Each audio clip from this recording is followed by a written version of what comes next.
Well, you hear the idea of tolerance, and like, especially Christians, you should just tolerate, everyone and everything. And even Christians fall into that trap. The problem is Jesus himself didn't tolerate crap. Even the religious leaders try to tell him, like, how dare you heal on the Sabbath? What?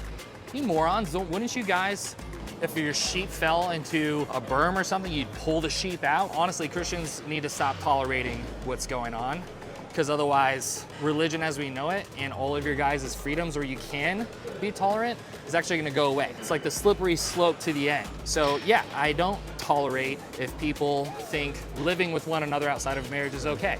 I don't tolerate sexuality outside of the marriage bed. So like, there's a lot of things I don't tolerate. Honestly, Christians just need to start making a bigger fuss about it, that we're not gonna tolerate your crap. And tolerant people should tolerate my intolerance.